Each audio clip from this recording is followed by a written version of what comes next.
자, 시작. 열심을 다하여 내 마음을 지키라. 생명의 근원이 거기에서 나오느니라. 아멘. 기도하겠습니다. 하나님, 오늘도 저희들이 주님 앞에 나왔습니다. 주님의 말씀으로 또 저희들에게 필요한 대로 하나님의 은혜를 대해 주시고, 또한 말씀으로 저희를 붙들어 주옵소서. 또 이 시간 저희들의 마음들이 딴 곳에 있지 않게 저희 마음을 지켜주시고, 또 주님께 온전히 향하도록 역사해 주시옵소서. 주님께 모든 시간을 의탁하며 예수님의 존함을 받들어 기도합나이다. 아멘. 앉으시겠습니다. 자, 우리 자신을 지키는 것. 자, 우리 자신을 지킬 때 먼저 마음을 지키라 라고 말하고 있고, 그 다음에 또한 두 번째로 입을 지키라, 세 번째로는 눈을 지키라, 네 번째로는 발걸음을 지키라 라고 오늘 잠언 4장 23절부터 27절까지 이제 이야기하고 있습니다. 자, 그렇다면 어떻게 우리 자신을 지키는가? 첫째는 말씀을 통해서 지켜야 한다라고 그랬습니다. 자, 말씀, 그리고 또한 하나님의 사랑 안에서 우리를 지켜가는데, 그 다음에 말씀과 더불어서 우리가 말씀의 어떤 부분에 를 통해서 우리 자신을 지킬 수 있는지 쭉 제가 연속해서 몇 주에 걸쳐서 여러분과 살펴보았습니다. 오늘은 이제 이 말씀과 더불어서 우리가 좀 더 생각할 것이, 이제 말씀을 가지고 순종해야 된다라고 말씀을 드렸습니다. 이제 순종하지 않는다면 안 된다. 그래서 행하면서 말씀을 준수하면서 살아야 된다는 것입니다. 이제 우리가 이 가장 큰 근본적인 신앙생활의 가장 문제가 뭐냐면, 말씀을 많이 알기는 아는데 그 말씀에 순종하지 않는 것입니다. 이제 그 마지막으로 이 순종은, 제가 전에도 이야기했지만 순종은 순종을 낳습니다. 불순종은 불순종을 낳습니다. 그래서 순종이 우리의 몸에 배이도록 계속 훈련이 되어야 합니다. 우리가 보통 말할 때 운동신경이 이제 굉장히 발달하게 되면 그것이 무조건적 반사처럼 행동하게 됩니다. 그래서 악을 보게 되더라도, 우리가 순종이 훈련되면 악을 보게 되더라도 악에 대해서 어떻게 해요? 마치 무조건적 반사처럼 악을 쳐다보지 않게 되고 악을 피하게 됩니다. 그렇죠? 우리가 위험이 오면 운동신경이 발달한 사람들은 어떻게 해요? 그 위험을 감지하고 빨리빨리 미리 예상하고 피하잖아요. 또 그것을 예민하게, 아주 민첩하게 반응을 하게 됩니다. 마찬가지입니다. 영적으로 순종이 훈련이 된 사람, 말씀으로 훈련이 된 사람들은 악이 오게 될 때, 또 우리를 공격하는 위험이 오게 될 때 그걸 빨리 감지하고 거기서 돌아서게 됩니다. 잠언에서 말씀하시기를 뭐라 했습니까? 지혜로운 사람은 악을 보고 자기 자신을 숨긴다고 그랬습니다. 그러나 어리석은 자는 계속 가다가 벌을 받느니라 라고 말했어요. 자, 지혜로운 사람은 재앙이 오는 것을, 재앙을 미리 보고 자기 자신을 숨긴다라고 그랬어요. 그러나 어리석은 사람들은 어떻게 해요? 계속 가다가 벌을 받는다 그랬어요. 자, 이것이 지혜로운 사람의 특징입니다. 하나님의 말씀으로 순종이 훈련된 사람들은 악을, 그리고 자기에게 닥칠 재앙을 미리 내다봅니다. 그리고 자기 자신을 숨깁니다. 하나님의 말씀에 이렇게 임박해 있는 사람들은 그 말씀의 능력이 그 걸음들을 하나하나 인도하는 거예요. 하나님의 말씀은 죽어 있는 게 아니라 실제입니다. 실제입니다. 우리 안에 들어오기 시작해서 우리 안에 생명을 줄 뿐 아니라 그것은 살아서 활력을 가지고 움직이게 됩니다. 히브리서 4장 12절이 말하지 않습니까? 하나님의 말씀은 살아있다. 그리고 분명히 놀라운 활동력을 가지고 우리 안에서 역사한다고 그랬습니다. 그리고 우리의 마음과, 그렇죠? 생각을 다, 의도를 드러내어 주신다고 그랬어요. 오늘 여기서 우리의 아까 마음을 지키는 문제가 제일 먼저 나왔잖아요. 마음을 어떻게 해요? 하나님의 말씀이 들어오게 되면 우리의 마음에 있는 의도, 그렇죠? 그리고 우리의 생각, 이 모든 엄밀한 부분까지 다 드러내어져서 우리가 과연 무엇을 해야 할지에 대한 해답까지 주님께서 주시는 거예요. 그 말씀에 내가 길들여지면 훈련이 되는 겁니다. 그리고 내 말씀 앞에 내가 훈련되지 않는 것을 또한 내어드리게 될 때 하나님이 그 말씀을 가지고 수술을 하세요. 성령께서 그 말씀을 가지고 우리 안에 있는 이 부족한 부분들을 수술을 하듯이 도려내 버립니다. 그리고 그 도려내면서 우리 안에 그 다시 수술된 부분이 회복되면 어떻게 해요? 정상적인 이제 부분으로 돌아가듯이 하나님의 말씀은 그냥 수술만 하는 게 아니라 우리 안에서 그 수술한 부분들을 다시 옛날의 상태로 복원하고 그보다 더 많은 힘을 가질 수 있도록 주님께서 또한 역사를 하십니다. 그래서 하나님의 말씀은 놀라운 복원력을 갖고 계세요. 그래서 하나님의 말씀은 치료한다고 말하고 있습니다. 하나님의 말씀, 시편에 보면 하나님께서 말씀을 보내셔서 치료하신다는 말씀이 있어요. 하나님께서 말씀을 보내시면 사람이 치유가 됩니다. 그럼 마찬가지로 하나님의 말씀은 불순종하는 자들에게서는 그것이 굉장한 심판의 검이 될 것이지만 순종을 하는 사람들에게는 그 하나님의 말씀은 역사하는 권능이 되고 그 사람을 살리는 권능이 될 것이고 또한 그 활동력으로 하나님이 기뻐하시는 그 뜻에 따라 우리를 움직여 가실 것입니다. 그러면 우리는 어떻게 해요? 우리 자신을 지킬 수 있게 되는 거예요. 그래서 제가 말씀드리는 건 순종을 자꾸 배워야 됩니다. 제가 순종에 대해서 설교를 계속했죠. 순종은 배워야 돼요. 특히 말씀을 가지고 순종하는 법을 배워야 돼요. 내 신념에 순종하는 게 아니라 하나님의 말씀에 순종하는 법을 배워야 됩니다. 그리고 그것을 통해서 훈련 받아야 합니다. 그래야만이 우리는 이 세찬 이 세상에서 특히 악이 공존하고 또 악이 그 세계에 우리를 밀어 닥칠 때에 우리가 그 악을 이길 수 있는 힘을 갖게 됩니다. 그 악은 항상 우리의 육신을 통해서 우리를 속이고 우리를 기만하고 또 우리의 죄들을 우리 안에 있는 이 죄의 몸을 자극해서 자꾸 죄로 나아가게 만들려고 합니다. 그럴 때마다 우리는 하나님의 말씀의 검으로 그것을 분별하고 그것을 가감히 잘라내고 또 하나님의 말씀이 그것을 잘라낼 때는 아픈 부분도 있어요. 그렇죠? 잘라낼 때는 아픈 부분이 있지만 또한 아까도 말씀드렸지만 하나님의 말씀은 복원력이 있어요. 여러분 도마뱀의 특징이 뭐죠? 도마뱀은 고리를 잘라내도 어떻게 해요? 다시 자라죠. 또 심지어는 그 동물 중에도 이거는 많은 동물 중에도 복원력을 놀라운 복원력을 가지고 있는 동물이 있다고 합니다.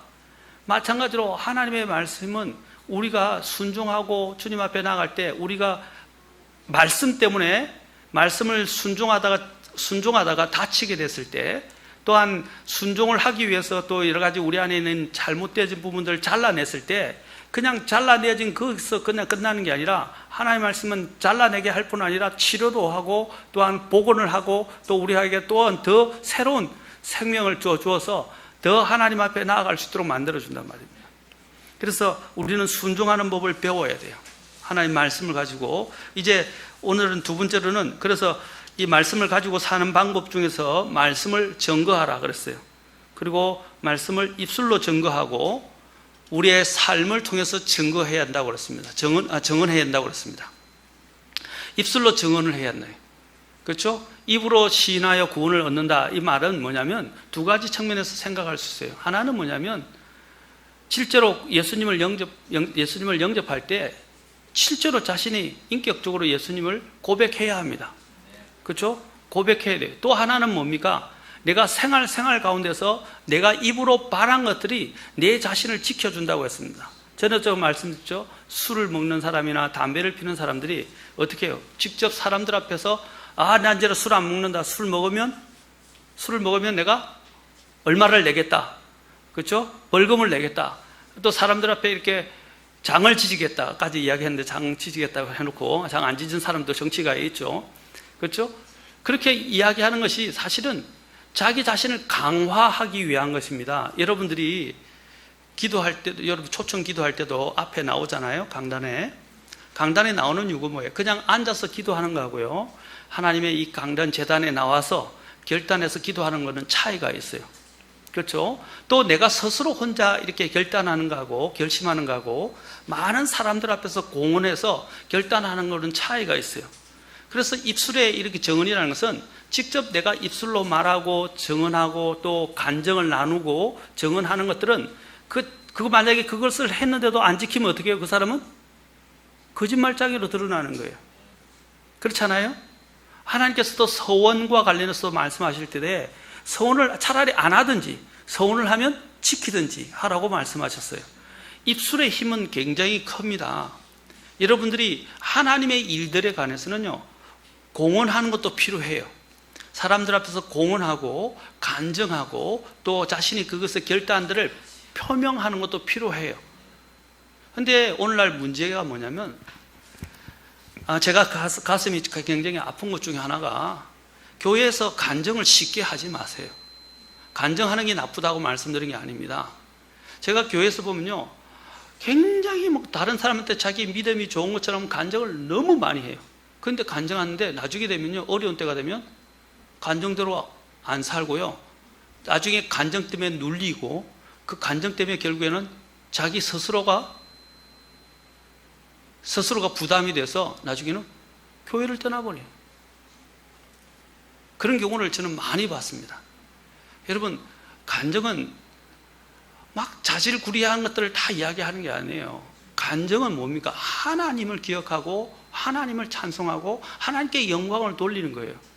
그런데 우리가 자칫 간증을 하다 보면 자기 자랑을 하려고 하는 경우가 많고요, 또 자기가 이 이야기하기를 좋아하는 사람들이 그냥 입이 건질건질해서 나와서 그냥 막 풀어놓는, 넋두리를 늘어놓는 그런 장수가 간증이 아니에요. 간증은 하나님 앞에서 하나님을 이야기하고 하나님을 또한 영화롭게 하면서 그 다음에 그 하나님의 은혜 속에서 자기가 어떻게 살 것인가를 결단하는 자리예요. 그런데 간증에 우리는 주의를 기울여야 돼요. 간증을 너무 쉽게 하지 마세요. 이 공언한다는 것은 굉장히 중요해요. 아까 주님 앞에 말했죠. 우리가 주님 앞에 서원을 하고 약속을 한다는 것은요, 이것은 하나님 앞에서 하는 거예요. 그런데 하나님 앞에서도, 사람들 앞에서 약속을 지키지도 않으면서도 하나님 앞에서 약속을 밥 먹듯이 하면서 하나님께 약속을 지키지 않는 것, 그거 얼마나 위험한 일입니까? 우리는 하늘에 계신 하나님에 대한 두려움을 가져야 됩니다. 그래서 제가 지금 말씀드린 것은 입술로 공언하고 입술로 증언하는 것도 필요합니다. 다른 사람들에게 복음을 전하면서 또 다른 사람에게 하나님이 말씀하신 것을 이야기함으로써 내가 내 자신을 어떻게 스스로 또 더 지키게 하는 마음을 가질 수가 있다는 것입니다. 그 다음에 두 번째는 아까 자신의 삶을 통해서 증언해야 된다. 생활. 그리스도인이 말로만 하는 사람이 아니잖아요. 그렇죠? 바리새인들의 문제는 뭡니까? 입만 살았다 이 말이죠. 입만. 그렇죠? 입술은 내게 가까우나 그러죠. 그들의 마음은 내게서 멀도다라고 주님께서 그 종교 지도자들을 책망하셨어요. 입술만 살면 안 돼요. 공언하는 것도 중요하지만 공언과 함께 삶을 통해서 우리는 주님을 나타내야 됩니다. 그 삶은 아까도 했죠. 삶이 계속적으로 영성적으로 순종을 통해서 계속 영적인 삶이 나타나면 그 사람은 점점 그것이 강화돼요. 강화. 우리는 내 삶을 통해서 다른 사람들이 내가 그리스도인임을 나타내 보여야 합니다. 그것이 가장 강력한 방법 중에 하나입니다. 그 다음에 또 하나는 문서 선교에 대해서 말씀드렸어요. 소책자나 전도지나 주보를 통해서 우리는 또 하나님을 나타내고 또한 증언해야 합니다. 우리는 증언은 하나의 순종의 과정입니다. 그렇죠? 한 일환입니다. 증언과 이런 순종을 통해서 우리는 우리 자신들을 더 지켜나갈 수 있게 돼요. 여러분, 내가 전도지 주면서 그 전도 준 사람들이 있는 데서 어떻게 해요? 함부로 행동할 수가 없어요. 우리가 영어로도 그렇고 우리나라 말로도 그런 말이 있어요. 참 놀라워요. 이 독립침례교회의 이 세계는요, 굉장히 좁아요. 굉장히 넓고 크다고 생각했는데 전 세계에 있는, 제가 선교사님들도 만나고 목사님들도 만나고 유수한 분들을 많이 만났어요. 그리고 같이 교잡으면요, 한 다리만 걸치면 다 알아요. 서로 다 엮여져 있어요. 놀랍죠? 완전히 생판 모르는 분들인데도 만나서 조그만 이야기하면 서로 다 공유하는 사람들이 있어요. 요즘 페이스북 저는 안 하지만 저는 여러분이 페이스북을 하는 사람이 되지 않기를 원합니다. 저는 페이스북을 잘 하지 않아요. 2달이나 3달에 한 번씩 자꾸 친구 맺자고 외국에서 이렇게 아는 분들이 자꾸 이제 친구 맺자고 연락이 와서 제가 이메일로 이제 옵니다. 나타납니다. 그래서 어떻게 했어요? 기다리다 어쩌다가 한번 그냥 페이스북에 들어가서 친구가 얼마나 밀렸는지 막 20, 30명씩 밀렸는 때도 있어요. 근데 저는 함부로 친구 안 맺어요. 아무하고 친구 안 맺습니다. 그 사람이 어떤 분인지 가서 보고 그 사람이 누구하고 누구하고 친구인지를 확인하고 그 다음에 이 사람이 정말 간증이 될 만하고 내 정체성을 드러내는데 내가 주님을 믿는 목회자로서 또 정체성을 드러내는데 이 사람이 해가 되거나 내 간증을 해치지 않겠다 생각하는 사람만 친구로 맺어줘요. 여러분 페이스북 해보면 다 나오죠? 친구 몇 개, 그렇죠? 그래서 어떻게 했냐면 내가 하고 있는 모든 부분이 다 알려진다 이 말이죠. 하고 있는 부분이 다 알려져요. 그래서 굉장히 신중을 기하고 페이스북을 잘 하지 않습니다. 여러분도 그래서 친구 맺자고 이렇게 많은 분들이 오는데 그분들의 간증을 저는 쳐다봅니다. 왜냐하면 그분들이 다 보고 있어요. 그런데 그분들이 어떻게 알게 됐는지 제가 링키드인이라는 것도 있어요. 영어에서. 거기는 인맥 관리하는 데예요. 그런데 어떻게 했는데 제가 또 다른 분들이 연락이 와서 링키드인에 가입을 해서 같이 했는데 얼마나 친구들이 많이 오는지요. 막 연락이 너무 많이 와요. 지금도 메일에 수십 이 페이지로 이렇게 장식을 하는 데가 뭐냐면 친구 맺자고 이렇게 올라온 그 메일 알림이 자꾸 날아온다 이 말이죠. 근데 제가 함부로 친구 안 맺는다 말입니다. 제가 말씀드린 것은 내가 무엇을 하고 있는지 다 알고 있고 이 독립침례교회는요 아까 한 사람만 건너뛰면 다 알 수 있도록 굉장히 좁은 세상이라고요. 그리고 영어로는 굉장히 small world이라고 이야기합니다. 굉장히 세상이 좁다. 세상이 너무 작다는 거예요. 우리가 넓다고 생각하는데 실제 아까도 얘기했지만 한 다리 건널면 다 안다 이 말이죠. 그 말은 뭐냐면 여러분들이 저와 여러분들이 행동하는 하나하나가 어떻게 해요? 금방 다른 사람에게서 다 드러난다 이 말입니다. 나는 모른다 생각하고 그냥 함부로 말하고 함부로 행동하고 함부로 했지만 그것을 목격했던 사람이 건너 가다 보면 벌써 아는 사람들과 연관이 돼 있어 그 사람들 등에서 안다 이 말이에요. 심지어는 제가 또 목회자가 될 때 더 조심스러운 게 많아요. 저는 목회자라고 말하지도 않았는데 어떤 분을 알고 있는데 나중에 가니까 전혀 모르는 사람도 제가 목회자라는 걸 알고 있더라고요. 놀랍잖아요. 저는 말한 적도 없고 이야기한 적도 없고 만난 적도 없어요. 그렇죠? 또 어떤 분들은 제 분위기만 보고도 목회자라고 그래요. 그래서 함부로 말하고 함부로 이야기하고 행동하기가 쉽지가 않다는 말입니다. 자, 그 말은 뭐냐? 우리의 하나하나 행동들이 우리가 넓다고 생각하지만 이것들이 다 연결되어 있어서 하나하나 조심해야 돼요. 그러한 부분들이 뭐냐면 내 자신을 지켜주게 됩니다. 내가 하나님의 자녀라는 사실을 내가 확실히 갖고 있다는 것을 확신하고 있다면 내가 나가서 내가 믿고 있는 하나님을 신성모독, 그죠? 신성모독을 받도록 또 하나님의 이름이 먹칠하도록 내가 허락하지는 않을 것입니다. 제가 더 전에도 말씀드렸죠. 제가 어릴 때도 저도 싸움을 했는데 태권도를 어릴 때 배워가지고요. 이제 싸움을 잘해서 초등학교 때도 싸움을 좀 잘하는 편이었어요.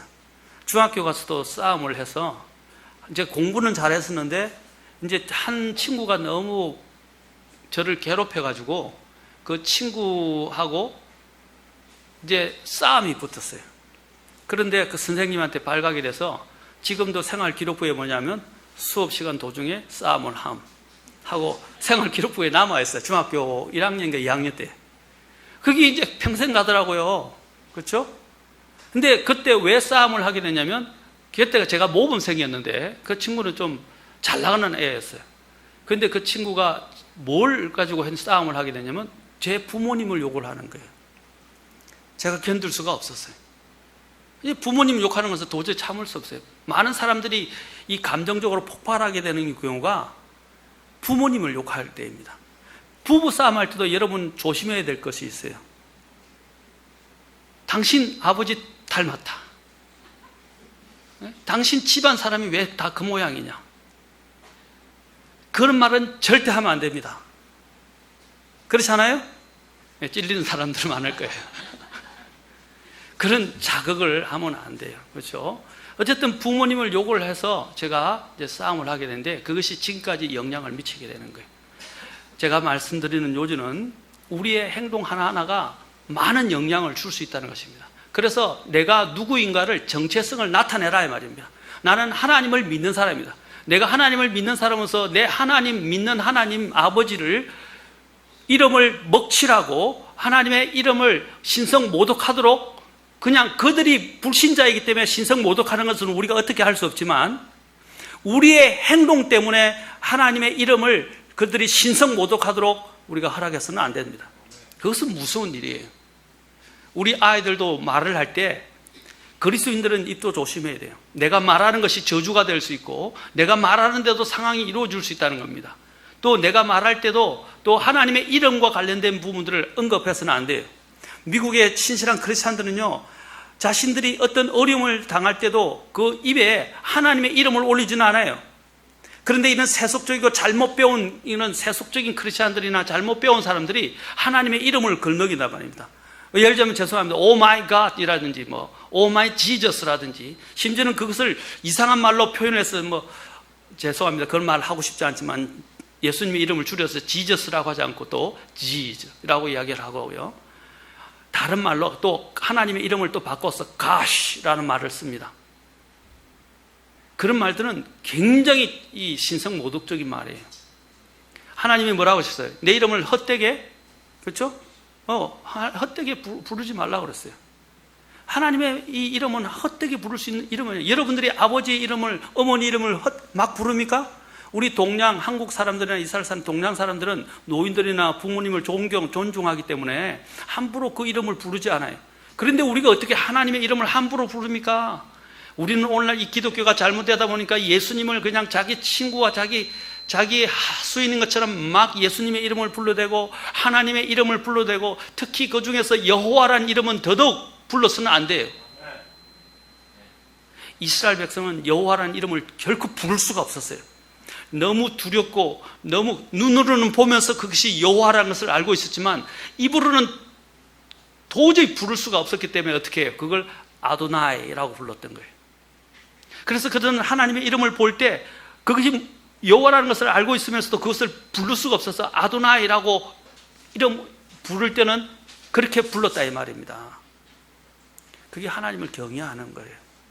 그런데 오늘날 보시면 하나님의 이름을 모독되게 하는 것이 얼마나 많습니까? 우리의 삶 때문에, 내 삶 때문에 하나님의 이름이 모독당하지 않도록 하십시오. 그것을 강조하고 있는 내용이 뭡니까? 목회 서신이고 가장 대표적인 책이 디도서예요.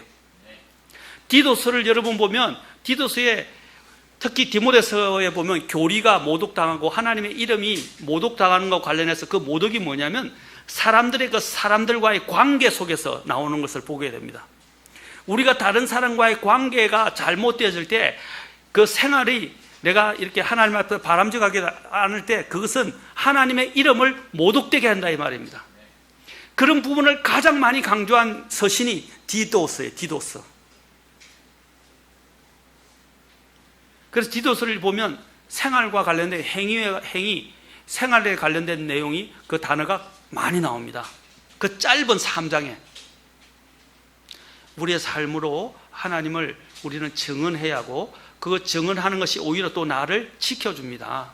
그렇죠? 내가 하나님의 자녀라는 사실, 그 정체성을 결코 잊어버려서는 안 돼요. 내 하나님의 아버지의 이름이 모독당하지 않도록 해야 됩니다. 그러면 우리 애가 밖에 나가서나 삶을 할 때 어떻게 해요? 말에 주의하게 되고 우리의 생활에 주의하게 되고 또 내 자신을 어떻게 해요? 더 조심하게 됩니다. 여러분 특히 인터넷도 조심해요. 오늘날은요 모든 걸 감시하는 세계라고 말하고 있어요. 요즘 우리 아이들도 제가 이전에 이제 좀 인터넷을 할 때 아이들에게 말합니다. 아빠가 다 보고 있다. 요즘 스마트폰도 어떻게 해요? 아이들이 하고 있는 것을 위치 추적뿐 아니라 아이들의 앱도 내 폰으로 다, 그렇죠?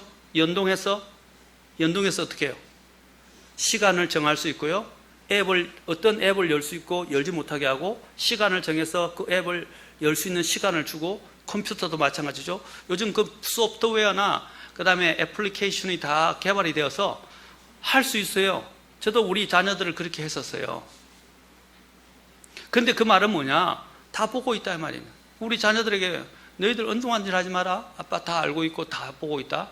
그리고 아이들은 모르는 거 있는데 컴퓨터를 좀 아는 사람들은요, 컴퓨터나 앱을 아는 사람은 들어가면요, 그 아이들이 어디로 다 그 안에서 클릭을 했는지, 어디와 접속을 했는지 다 나와요. 다 나와요. 그러면 어떤 애들은 그것까지 지우는데 이제 나중에 안 되면 전화국에 그 통신사에 전화해서 그 자료를 받으면 받을 수도 있어요. 애가 거짓말 하게 될 때나. 그렇죠? 여기는 요즘은 또 심지어 검사들도 그거 조사를 할 때 포렌식이라고 하죠. 포렌식은 지워도 그걸 다시 복구를 할 수 있는 것이 요즘 다 기술들이 돼 있어요. 이 세상은 감시하는 세상이에요.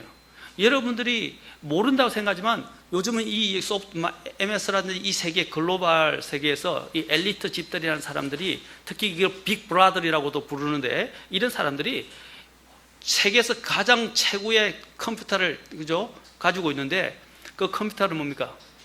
여러분이 어디로 들어가는지 각 개개인의 모든 크레딧 카드 내용, 그 다음에 차를 타고 옮겨갔던 것, 여러분들이 클릭했던 것들, 왜냐하면 여러분 다 이게 전부 다 신호가 다 추적이 되잖아요. 다 보고 있고, 그것을 가지고 여러분 한 사람에 대해서 통계를 내요. 이 사람이 뭘 보고 있고, 무엇을 하고 있고, 어디를 즐겨가고, 무엇을 먹는지, 음식점도 다 크레딧 카드 다 찍죠? 그렇죠? 제가 지금 말하는 세상이 이제 앞으로 통제하고 감시하는 세상, 즉 그리스도가 올 세상을 준비하는 세상인데, 제가 말씀드리고자 하는 것은 모든 게 다 드러난다 이 말입니다. 근데 내가 예수님을 믿는다고 그러면서 사람들 눈에는 안 보이는데 그런 은밀한 곳에서는 이렇게 다 하는 것들이 모른다고 생각하세요? 다 알아요. 하나님도 알 뿐 아니라 하나님을 고사하고라도 이 세상에 있는 시스템들이 이미 여러분들이 뭘 하고 있는지를 다 감시하고 있는 세상이에요. 여러분이 어디를 가나 CCTV가 다 있잖아요. 그렇죠? 요즘은. 제가 어저께 서울 제일침략에 이제 번역 모임에 갔었는데, 갔는데 세상에 그 복도에 CCTV가, 그 복도가 얼마 안 되는데 한 15m, 20m 정도 안 되는데 그 복도에 세상에 4개나 있더라고요. CCTV가. 그래서 목사님께서 말씀을 하시는데, 목사님 말하는 거, 행동하는 거, 그 나중에 제가 자신이 한번 그 사무실에 갔을 때요, CCTV가 다 나온대요. 하나도 안 빠지고. 왜냐하면 제가 실수를 했거든요. 이 남녀 이렇게 같이 붙여놨는데, 문에도 남녀 화장실 이렇게 붙여놓잖아요. 문을 다 열어놓고 남녀를 이렇게 화장실을 알리는 했는데, 저도 모르게 제가 여자 화장실로 들어갔다 아니라고 나왔거든요. 그래 이 목사님 같이 갔었는데, 이 목사님은 배를 잡고 웃으시다가 그 여자 화장실이라고 아무도 없어서 다행이었다고. 그러니까 나도 모르게 났는데, 그런데 이제 목사님께서 뭐라고 말씀하면, 목사님 여기 CCTV 다 지킵니다. 그래서 이제 오해를, 만약에 누가 여성분이 계셨다면 오해를 받을 수 있는 여지도 있었다는 거죠. 그러니까 모든 것이 감시당한다는 거죠. 우리도 마찬가지예요. 우리의 삶, 생활 하나하나가 다른 사람 하나하나에서 다 우리는 다 보여지는 거예요. 그러니까 우리가 그리스도인으로서, 내가 그리스도인으로 공헌하는 것도 중요하지만, 또 내가 이 생활 하나하나가 다른 모든 사람들이 다 보고 있다는 것을 기억하셔야 돼요. 자, 그 말은 뭐냐면 내 생활이 그들에게 미치는 영향이 크다 이 말입니다. 내가 그리스도인에서 살고 있는지 아니면 그리스도인이 아니게 살고 있는지. 내가 그리스도인이라고 이야기하면서 그리스도인이 아닌 삶을 살기 때문에 이 믿지 않는 사람들이 이 그리스도인들을 어떻게 해요? 손가락질하고 하나님을 욕하는 거예요. 우리는 다른 삶을 살아야 됩니다. 그래서 우리가 복음을 전할 때 전도지를 나눠주고 입술로만 하는 것뿐 아니라 우리의 삶으로 우리 자신들이 하나님의 자녀라는 것을 나타내 보여주고, 그것을 통해서 그들에게 영향을 줄 뿐 아니라 또 내 자신을 지킬 수 있다 이 말입니다. 그걸 의식하며 살아야 돼요. 의식하면서 나는 하나님의 자녀다. 하나님의 이름을 모독되게 해서는 안 된다. 내 행동 하나하나가 그것과 관련이 되어 있다는 것을 기억하셔야 돼요. 그리고 나가서도 내가 그리스도인이라는 것을 알려야 돼요. 그러지 않는다면 우리도 우리 자신들을 어떻게 할 줄 몰라요. 전에도 말씀드렸죠. 우리는 우리 자신을 속이기 쉬워요. 또 나도 언제 어떤 죄 때문에 넘어질 줄 몰라요. 내 자신의 호언당담하지, 나는 믿음이 있는 사람이다, 나는 그러지 않을 거다, 그런 소리 절대로 하지 마세요. 사람은 어느 순간에 넘어질지 몰라요. 그래서 성경에서는 내가 선 줄 아느냐? 내가 넘어질까? 조심하라 그랬어요. 선 줄 알면 안 돼. 항상 넘어질 수 있다는 것을 기억하셔야 됩니다. 또한 우리가 우리 자신을 지키는 것은 하나님의 말씀뿐 아니라 기도로 우리 자신을 지킵니다. 기도로. 자, 디모데전서 2장에 가면, 자, 디모데전서 2장으로 가서 보겠습니다.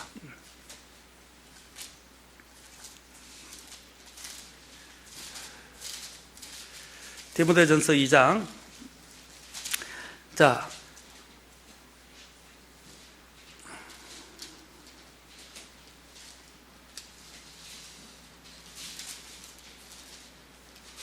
디모데전서 2장의 4장. 자, 4장 5절에 보면, 자, 그것은 하나님의 말씀과 기도로 거룩히 구별되었느니라. 자, 거룩히 구별된다. 이게 성별입니다. 그렇죠? 우리를 거룩히 구별하는 게 뭐로 한다고 그랬어요? 아까 처음에 우리 자신을 지키는 거예요. 거룩히 지키는 것. 이걸 뭡니까? 말씀. 그 다음에 두 번째가 기도라고 말하고 있어요. 기도. 여러분, 기도를 하게 되면 하나님과 연결이 되는 겁니다. 하나님과 연결되는 거예요. 이와 같습니다. 여러분들이 이제 전쟁에 나가게 될 때, 여러분 전쟁에 나가게 되면 어떻게 해요? 전쟁에 나갈 때 꼭 누구를 데리고 가냐면, 전쟁에서 각 팀이 나갈 때 통신병을 데리고 갑니다. 그렇죠? 그거 갈 때부터 통신병이 가요. 그 통신병은 항상 이 교신이 끊어지면 안 돼요. 자, 여러분 생각해 봅시다. 이 통신선이 이제 우리가 하나님과 이야기하는 건데, 그래서 성경에서는 쉬지 말고 기도하라고 말씀하십니다. 전쟁 상황 시에 이 통신병은 얼마나 중요합니까? 이 통신병이 없으면 안 돼요. 만약에 통신이 되는데도 불구하고, 통신이 충분히 가능한데도 불구하고 본부에게 묻지 아니하고 그 전쟁에서 어떤 상황을 결정을 해서 그들이 어떻게 해요? 그 임무를 수행하게 되면 어떻게 되죠? 어떻게 될까요? 그 자신들이 그 임무를 수행한 것에 대해서 그 책임자는, 그리고 거기 있는 구성원들은 다 책임을 져야 됩니다. 특히 그것을 결정을 내긴 그 책임자가 책임을 져야 돼요. 그러나 그가 통신으로 보고를 해서 그 본부에 알려가지고 본부가 지침을 내렸어요. 그리고 본부가 내린 지침대로 움직이면 어떻게 되죠? 책임을 지지 않습니다. 중요한 문제입니다. 자, 이것은 뭐냐면 우리도 하나님께 물어야 돼요. 그리고 하나님께서 말씀하신 대로 움직이면 돼요. 그런데 만약에 여러분들이 하나님께 묻지 않고 하나님과 통신이 두절돼서, 영적인 교제가 이렇게 두절이 돼서, 단절이 돼서 여러분이 임의대로 결정하게 되면 어떻게 되죠?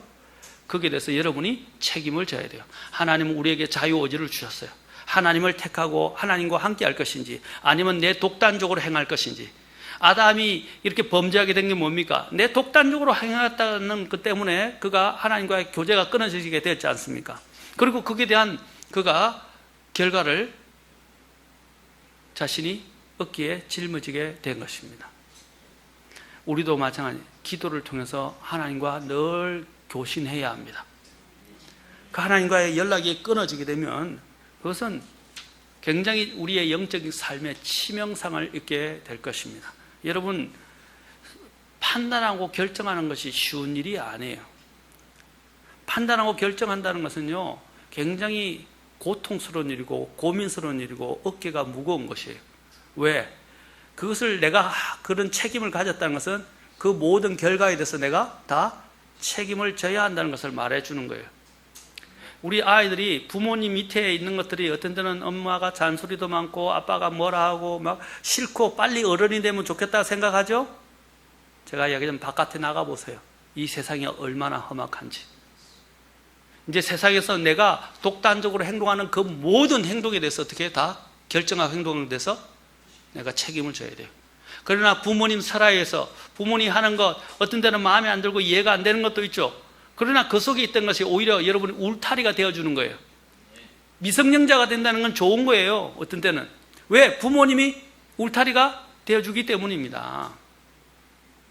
근데 요즘은 막 그냥 자기 마음대로 독단적으로 나가려고. 나가서 살아봐라 이 말이에요. 이제는 뭐 빨래, 밥하는 것만 문제입니까?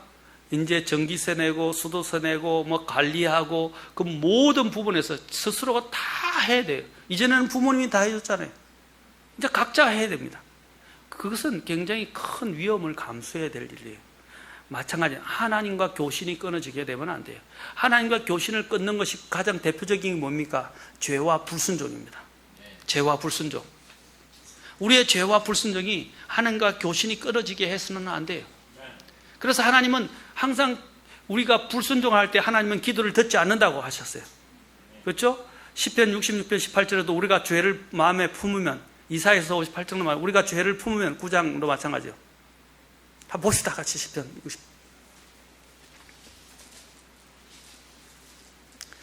66편 18절.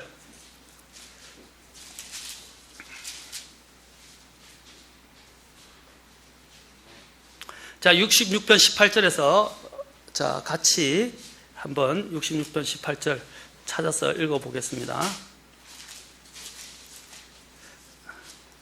자, 시작. 내가 마음속으로 불법에 관심을 두면 주께서 내 말을 듣지 아니하시리라. 일단 이사야서 또 59장으로 가봅시다. 이사야서 59장 1절 2절입니다.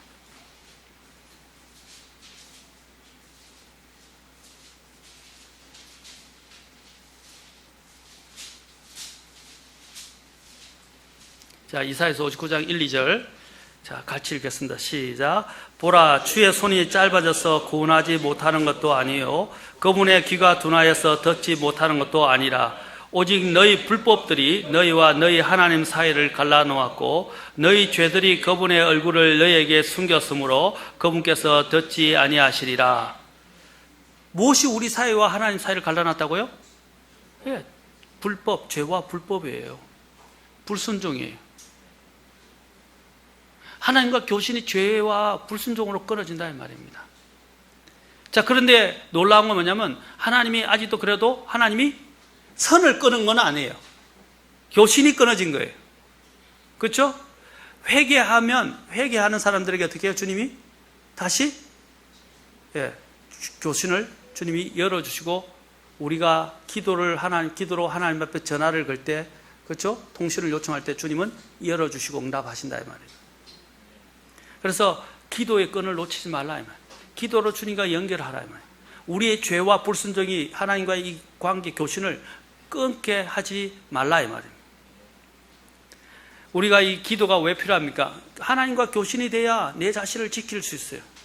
하나님은 완벽한 우리의 지휘관이세요. 그리고 이 영적 전쟁에서 승리하는 가장 최상의 방법을 알고 계신 분입니다. 그리고 승리를 제공하실 수 있는 분이십니다. 이 세상의 지휘관들은 때로는 잘못 판단해서 우리를 위험에, 위기에, 실패에 빠지게 할 수 있지만 위에 위대하신 대장이신 하나님은, 주님은 절대로 우리가 위험에 빠지도록 하지 않으세요. 가장 최선으로 인도하시는 분이십니다. 그분에게 물으라 이 말입니다. 물으라. 기도로 묻고 계십니까? 구약에서요, 우리의 믿음의 선진들이 전쟁에서 또 영적인 일들을 실패하게 된 이유가 뭔지 아세요? 여러분들이 열왕기를 읽거나, 그렇죠? 열왕기를 읽거나 특히 다윗의 삶을 봐도 알 수 있어요. 다윗이 실패하고요. 그 다음에 물론 사울도 마찬가지지만 다윗이 실패하게 되고 그 다음에 열왕들이 실패하게 된 이유가 근본적인 원인의 대부분이 뭔지 아세요? 주님께 묻지 않았다는 거예요. 특히 사무엘상 27장 1절에 보면 다윗이 어려움을 당했는데 하나님께 묻지 않고 자기 생각대로 행하게 되었습니다. 그러자 그가 어떻게 해요?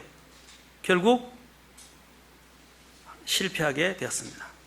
다윗이 자기 자신만의 안위를 구하고 안위를 위해서 하나님께 구하고 하나님의 방법을 따르기보다는 그냥 인간적인 생각대로 나아갔다가 결국은 자기 자신을 지키지 못하고 잘못된 길로 빠져들고 비극적인 일들이 일어나게 되었습니다. 역대상 10장 14절에 이렇게 말씀하십니다. 주께 엽주지 아니하였으므로 그분께서 그를 죽이시고 왕국을 이새의 아들 다윗에게 넘기셨느니라. 이것은 누구에 대해서 이야기하는 거예요? 사울에 대해서 이야기하는 거예요. 사울이 멸망하게 된 이유를 불순종이라고만 말하지 않아요. 그 근본적인 원인은 뭐라고 했어요? 주께 역줍지 않았더라. 하나님께 물으셔야 돼요. 그리고 역대상 13장 3절에 보면 하나님의 언약궤를 이제 하나님께서 이제 사울 시대에 하나님께 언약궤를 가져오야 되는 문제가 있는데, 그때도 사울 시대는 그 궤 앞에서 여쭙지 않았다고 말합니다. 이사야서 30장 2절에 보면 이렇게 말하고 있습니다. 그들이 파라오의 힘 안에서 스스로를 강하게 하며 이집트의 그늘을 신뢰하려고 걸어서 이집트로 내려가며 내 입에 묻지 아니하였도다. 이스라엘 백성이 실패한 이유가 뭐라고요? 내 입에 묻지 않았다. 여러분, 하나님께 묻고 계십니까? 묻고 계세요? 기도가 필요한 이유가 여기 있습니다. 우리가 영적으로 패배하게 되는 이유가 하나님께 묻지 않았기 때문입니다. 오늘 이 시간으로 여러분, 하나님께 묻는 사람이 되십시오. 하나님과의 교신이 끊어지지 않는 사람이 되십시오. 그래야 우리는 영적으로 패배하지 않을 것입니다. 기도하겠습니다.